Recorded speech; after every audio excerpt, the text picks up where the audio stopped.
जय श्रीमन्नारायण। आज म धेरै कुरा गर्दै गर्दै आज राजनीतिक कुरा पनि गर्न मन लाग्यो।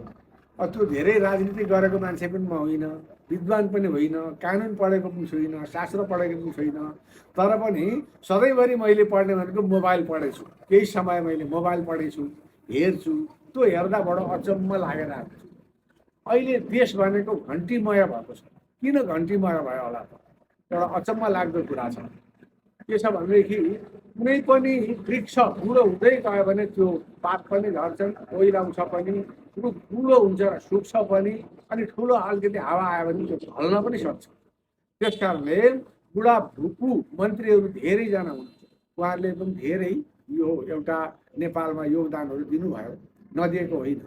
अब त्यो बुढाभाका बाहरू, केपी बा, शेरबहादुर बा, माधव बा, झलनाथ बा, प्रचण्ड बा, यी बाहरूले बिसाउने बेला पक्कै आएकै हो।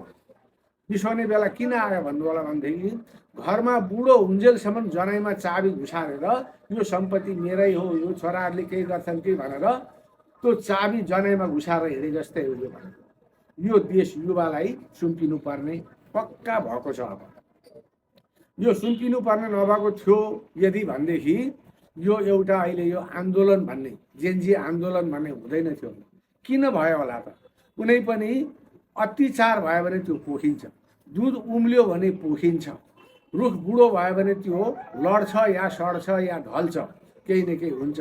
त्यस्तै गरी धेरै उम्ल्यो भने पनि काम दिँदैन, उमाल्ने काम धेरै भयो। त्यसले गर्दा कुनै पनि घरको एउटा बुढो मान्छेले 5 वटा छोराहरू छन् भनेदेखि कुन चाहिँ योग्य छोरो छ त्यो छोरालाई श्री सम्पत्ति जिम्मा लाउनुपर्छ। ल है भागबन्डा लगा, भाइ दाजुलाई सबैलाई भाग पुरा गरेर दिए भन्नुपर्ने नै हुन्छ।